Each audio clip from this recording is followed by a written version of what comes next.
Cameron B was doing too much this episode. I'm not gonna lie to you. It was actually quite disappointing to see, especially how I was literally bigging him up. Like, I do believe in today's episode, he wasn't trying to come across with ill intent, but he wasn't reading the room, and that's what the problem was. But before we do a deep dive into it, if you guys are new here, please be sure to like, comment, share, and subscribe. And as you already know, I'm on the road to 10,000 subscribers. And yeah, without further ado, let's get straight into this review. So, was Cameron ill? I gotta know that, because that sounding of the blowing of the nose, I'll be so real, that wasn't pleasant to hear. Okay, I'll be so real, that wasn't pleasant to hear. I even squished up my face like this. I understand it's a normal thing that we do, we have to blow our nose, but woo, and with the microphone is amplified. Oh my god. Yeah, I really did not need to hear him blowing his nose. I did not need to. They could have left that part out. Cameron asks Zila if he has friends who are other forms of homosexual. I just found that phrase funny. It wasn't anything wrong with what he said. There wasn't anything wrong. I guess he's being very careful without. The thing is, how I see it is this year, you cannot be offensive if your intentions are pure.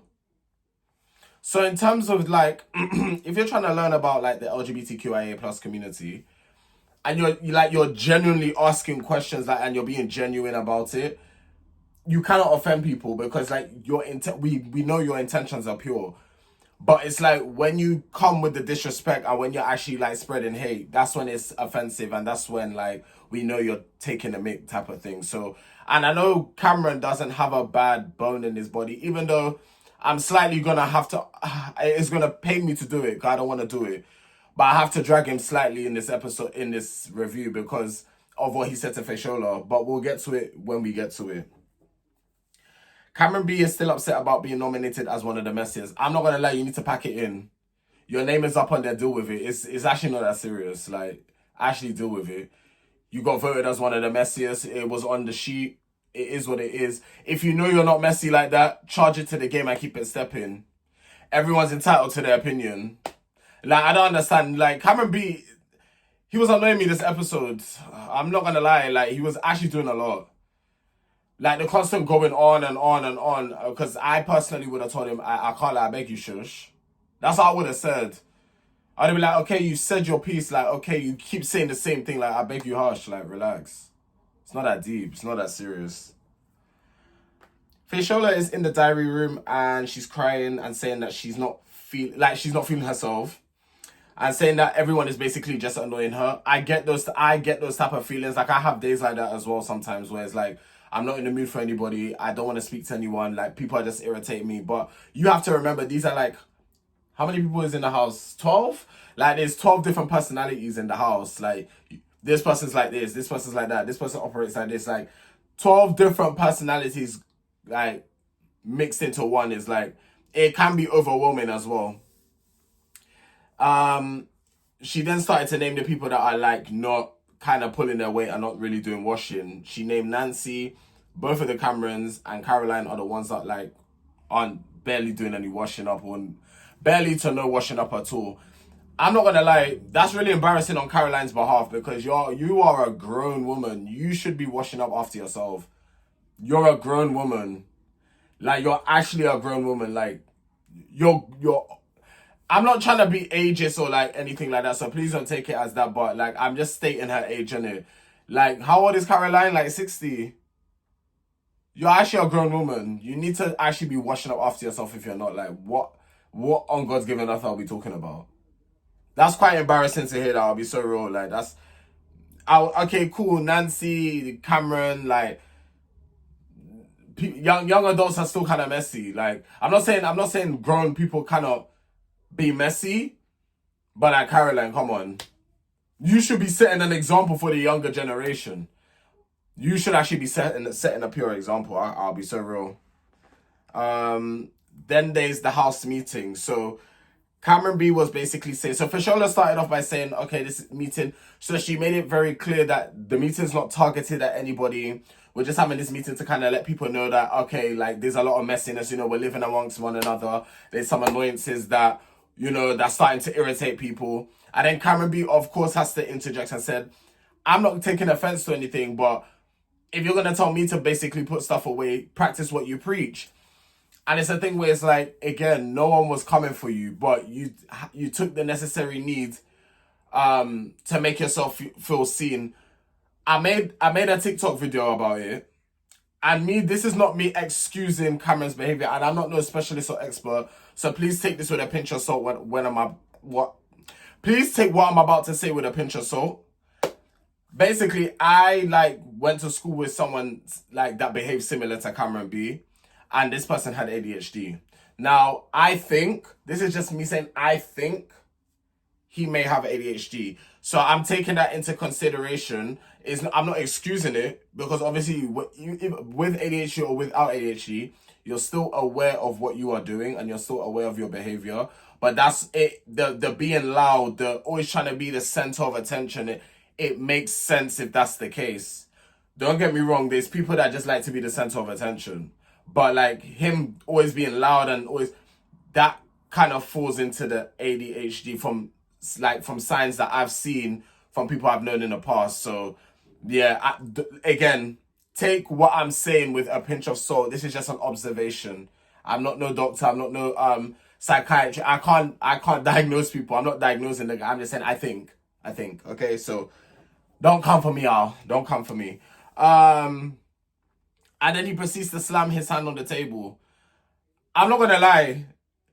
If I was in that house, I really would have said, but where is that hand going? Who do you think you're slamming hand for? Man was like, I'm talking, like, sorry? I beg your finest of pardons? Slamming hand on table? I can't lie. You need to you can't be doing stuff like that. Slamming hand on table. And the fact that no one said, nah, because I would have definitely said, but who? I would have been like, I can't lie, no one listened to what he's saying. I'd be like, no one listened to what he's saying until he gathers people respectfully. You don't slam hand on table. I would have said, yeah, talk all over him and keep talking over him. That's what I would have said. Because why do I keep looking? Why do I keep looking over there? Now I've lost track of what I was saying. Yeah, the slamming hand on the table thing it's not a thing. It's actually not a thing. If you have to do that as well, you don't have control of the situation or control of the environment. There's just a way. Oh, guys, I just want to say something. Well, guys, I'm speaking, but slamming hand on table like that, I don't know where you think or who you think you're talking to. I would have actually got up from the table. So I would have been like, this man has me fucked up to think he's slamming hand for me. I really would have been questioning. I would have looked around. I would have been like, and people are just letting it run. I know you lot we're talking afterwards about it, but you're literally just sitting there letting man slam hand on table. For me, it would have been up. Nah, that's not even a thing like that. I'll be so real. Feyishola was basically saying that if you're not going to say anything now at this table with where the chance is to air everything out, don't be going to shout in people's ears afterwards, which is a fair point. That's actually a fair point, because it's people are still going to talk regardless. People are still going, Cameron B was doing and his little group, they're still going to talk regardless. And the fact that I'm saying little group is crazy because there is a divide in the house. There's a clear divide. I'm tired of divides. I mean, it's a natural thing. People gravitate to people more. But literally, Love Island, there was a divide. Love Island Games, there was a divide. But what's the show? Big Brother, a divide. All three of them shows have had divides. And it's kind of clear to see why. I'm noticing certain demographics and certain groups of people are more, and it makes sense. I get it. Because you want to be around people you're more comfortable with. That's just it. It's not a malicious divide. It's a natural divide. It happens. You tend to gravitate to those who you have more in common with, who you're more aligned with. Those things are totally normal and it's natural. People will be bullshitting to say if they haven't been in a big setting and then there's a natural divide. School's a big part. School's one of them. Your classroom, I'm pretty sure you wasn't friends with everyone. If there were certain things you wanted to share, you share with your specific group or your specific friendship group. It's the same thing. Yeah, you all are living in a house. It's like university. You all may live in accommodation together. Doesn't mean you're going to share all your personal thing and your traumas and things with all 12, 13 people you're living with. You'll share with probably the 2 people you're closest with in the accommodation. That's just a matter of the fact. Just imagine someone coming in. Oh, if you're going to tell this person this, then you have to tell the whole... Sorry? I know I'm jumping ahead, but I'll dive more into that. But yeah, I am low-key jumping ahead. Sam is talking to Big Brother, and he's basically just reenacting the whole table scene. They had to do their shopping list for the economy. They had the economy shopping list, and they have a certain budget that they need to spend. They was £110 over the limit, so Jenny had to take some stuff off the list. And me personally, at that point, I wouldn't have cared what I was taking off the list. I just want to get the budget down. I don't want to be in that diary room trying to be figuring out and doing mental maths. I ain't got that. So I'll just be wiping stuff off. I'll be like, yeah, take this off, take that off. What we get is what we get. What we don't is what we don't. It is what it is. So Nancy and Caroline ended up having a secret mission from Big Brother. They had to go on and swipe one item from each of the housemates. And due to the fact of them having the lowest eyes, so this was their chance to kind of get more eyes, basically. They ended up completing the task. They ended up taking everything. So yeah. Nancy B, Nancy and Cameron B are talking about the divide. And like I was stating before, and I'll state it again, a divide can be natural. And it really is, like, due to all the kind of foolishness that's been going on in this house so far, I don't blame the divide, to be honest. You had Caroline misgendering Zila. You've had Cameron B being a bit loud and a bit, like, somewhat boisterous, and I'm gonna say aggressive. Like, he's come across kind of strong when he doesn't need to be. I'm trying to think of who else. I would have said Richard probably last week, but Richard is kind of just like minding his business now, so he's not really involved. But because of the incidences that have been playing out or panning out and that's been happening, can you really blame the divide? I wouldn't really want to talk to someone if they don't see me for who I truly am. You get it? Like, I know you said sorry and stuff like that, but it's always going to be in my mind, like, but you said what you said. And that's the type of person I am. I'll forgive you. I can move on, but I ain't going to forget what you said. It's always going to be in the back of my head. So, like, I'm looking at you. I just see you differently now. So, obviously, I'm just going to slightly retract. And it's not even going to be like I'm doing it on purpose. It's a natural thing that I'll be doing. You get it?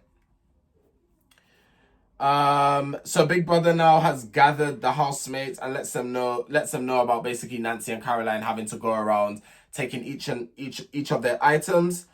But what's funny is there's the PAWN, because if I say the word, I don't want my thing to get demonetized. So that's why I'm spelling it out. Shop.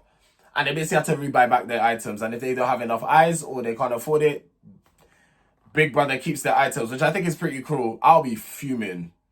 You take one of my good things.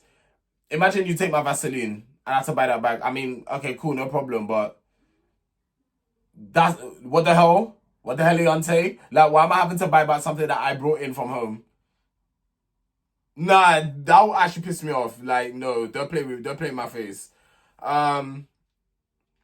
Feyishola told Cameron that they are doing seconds afterwards, because I think not everybody had eaten like the first round of the meal, and Cameron was already going up for seconds, right?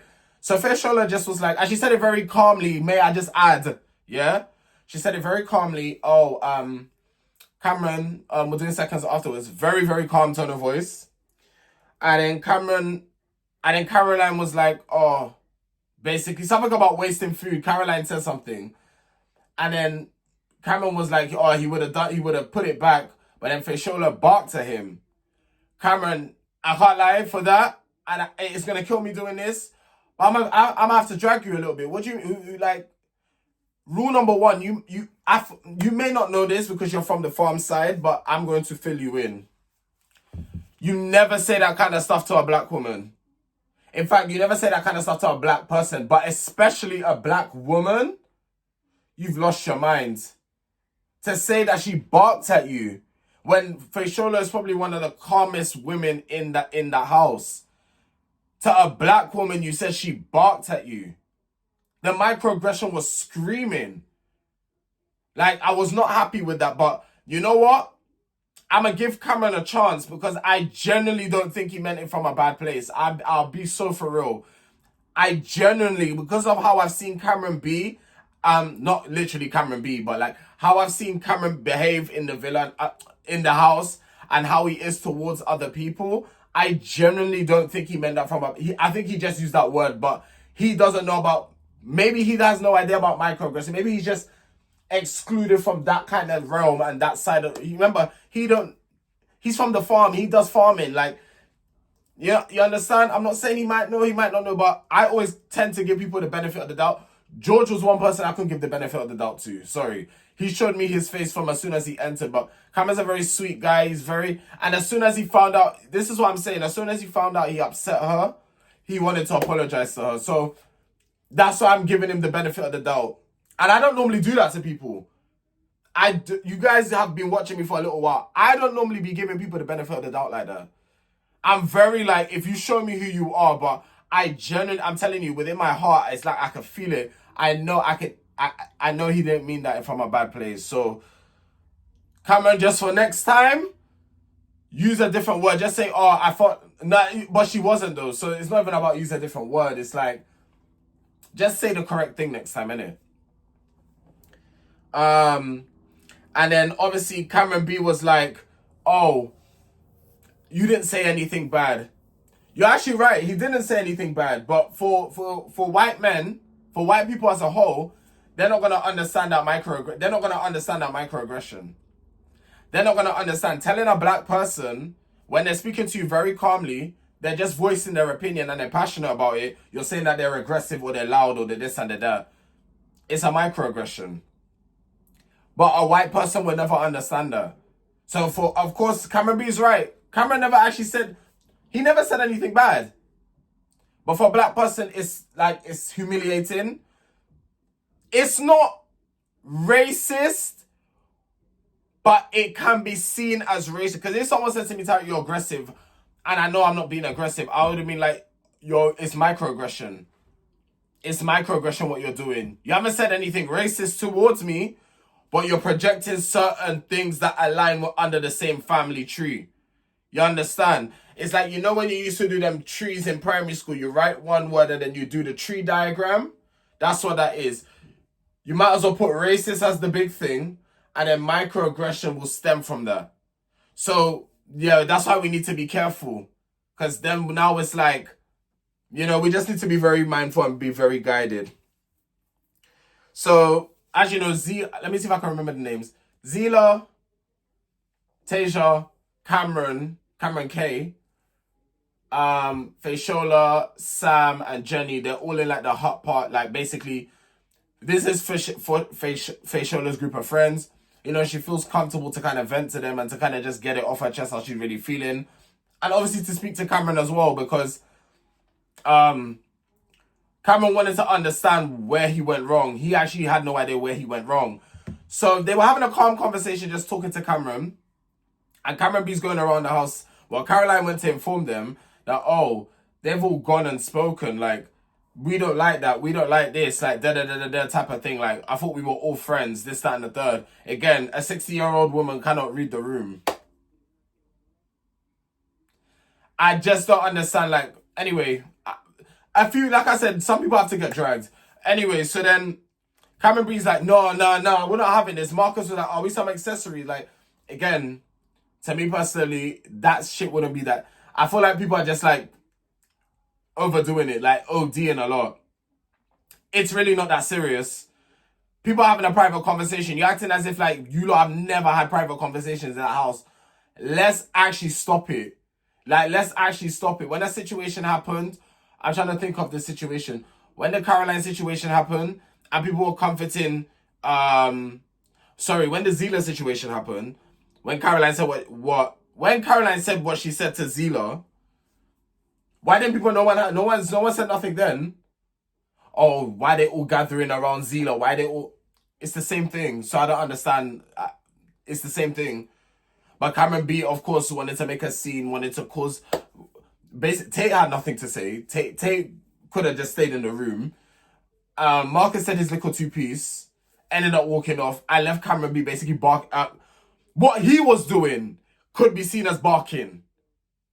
Because he was coming loud and rare and stuff like that. When there was no need for that. And Feyishola was just trying to.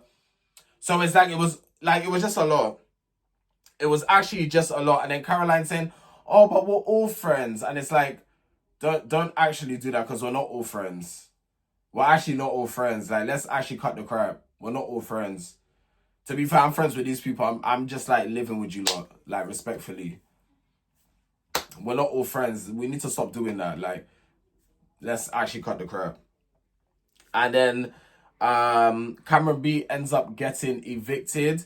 How do I feel about Cameron B getting evicted? To be honest, I stand by what I said.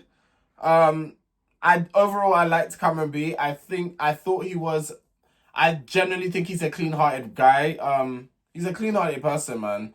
And he has like his like morals and stuff like that. Sometimes how he goes about things can be wrong and his delivery and stuff, but then again, the ADHD has a part to play with that, so I take that into consideration too. We then get told that next week there's a twist as there's 2 more late arrivals, but they are former housemates who left early. So guys, you need to start putting your predictions in the comment section. Who do you think these former housemates could be? I'm going to take a guess. I feel like Gani's going to be one of them because he was loved by the public. I feel like Gani's going to come back. And I feel like who else left? I feel like they're going to throw Emily in there. I don't know why, but I feel like Emily's coming back. Because who else got evicted? Yeah, it's Gani and Emily. Because who else has been evicted? It damn for sure can't be George. It damn for sure cannot be George. Yeah, it actually cannot be. Am I missing anyone? Who else has been evicted? Emily got evicted on night 1. Then it was Gani. So it's Emily and Gani that's coming back. So they're making it this big mysterious secret thing. It's Emily and Gani. Or it could be Cameron B. That could be the twist. He could be going back in. It could be any one of those 2, but my prediction is Gani and Emily. And I feel like they took George out. They're giving us Emily. That's what's going to happen. That's the twist. Guys, you heard it here first. We've lost George. You guys have lost George. They're giving you lot Emily to make up for losing George. I promise you that's what they're doing. Bring a bit more controversy, a bit more drama in the house, innit? But yeah. Guys, that's it. Another week of Big Brother done. Week 2 is done. These 7 weeks will fly by. I'm telling you. It will fly by. And I feel like once these 7 weeks are over, once I finish reviewing the show, I'm going to go away somewhere. I don't know where. Somewhere for like a long weekend or something. I'm going to go away somewhere. Just book a train or book a quick flight somewhere in Europe for a long weekend or something. I don't know. I'm going to just book and go somewhere because I've been on it like a car bonnet, boy. And I need a little break. I need to just, everything is, you get it. But yeah, guys, thank you for tuning in. And I will see you guys in my next video. Take care.